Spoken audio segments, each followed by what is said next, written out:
was deep in a dream. She was about to rouse her when she stopped her hand and stepped back. In her daughter's sleeping face, she could see the lineaments of her own likeness, the same full lips, rounded nose, and upturned chin, except that in the child the lines were still clean and sharply drawn, whereas in herself they had grown smudged and indistinct. After 7 years of marriage, Diti was not much more than a child herself, but a few tendrils of white had already appeared in her thick black hair.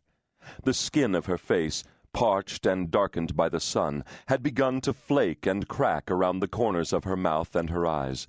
Yet, despite the careworn commonplaceness of her appearance, there was one respect in which she stood out from the ordinary. She had light gray eyes, a feature that was unusual in that part of the country. Such was the color, or perhaps colorlessness, of her eyes that they made her seem at once blind and all-seeing. This had the effect of unnerving the young and of reinforcing their prejudices and superstitions to the point where they would sometimes shout taunts at her, "Chudalia! Dainia!" as if she were a witch. But Diti had only to turn her eyes on them to make them scatter and run off. Although not above taking a little pleasure in her powers of discomfiture, Diti was glad, for her daughter's sake, that this was one aspect of her appearance that she had not passed on. She delighted in Kabutri's dark eyes, which were as black as her shiny hair.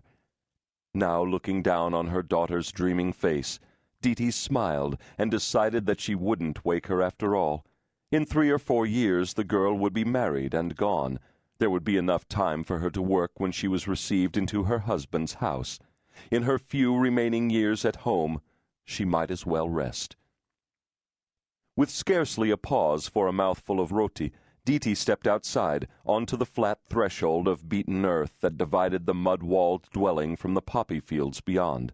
By the light of the newly risen sun, she saw, greatly to her relief, that some of her flowers had at last begun to shed their petals. On the adjacent field, her husband's younger brother, Chandan Singh, was already out with his 8-bladed nuka in hand.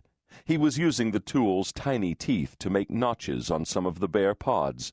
If the sap flowed freely overnight, he would bring his family out tomorrow to tap the field.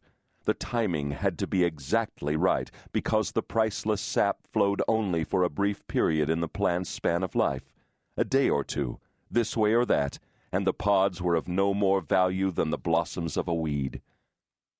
Chandan Singh had seen her too, and he was not a person who could let anyone pass by in silence. A slack-jawed youth with a brood of 5 children of his own, he never missed an opportunity to remind Diti of her paucity of offspring. "Ka Bahail!" he called out, licking a drop of fresh sap from the tip of his instrument. "What's the matter? Working alone again? How long can you carry on like this? You need a son to give you a helping hand. You're not barren, after all." Being accustomed to her brother-in-law's ways, Diti had no difficulty in ignoring his jibes. Turning her back on him, she headed into her own field, carrying a wide wicker basket at her waist. Between the rows of flowers, the ground was carpeted in papery petals, and she scooped them up in handfuls, dropping them into her basket. A week or two before, she would have taken care to creep sideways so as not to disturb the flowers, but today she all but flounced as she went and was none too sorry when her swishing sari swept clusters of petals off the ripening pods. When the basket was full, she carried it back and emptied it next to the outdoor chula, where she did most of her cooking. This part of the threshold was shaded by 2 enormous mango trees, which had just begun to sprout the dimples that would grow into the first buds of spring. Relieved to be out of the sun, Diti squatted beside her oven and thrust an armload of firewood into last night's embers, which could still be seen glowing deep inside the ashes. Kabutri was awake now, and when she showed her face in the doorway, her mother was no longer in a mood to be indulgent. "So late," she snapped. "Where were you? Come au cage now, you think there's no work to be done?"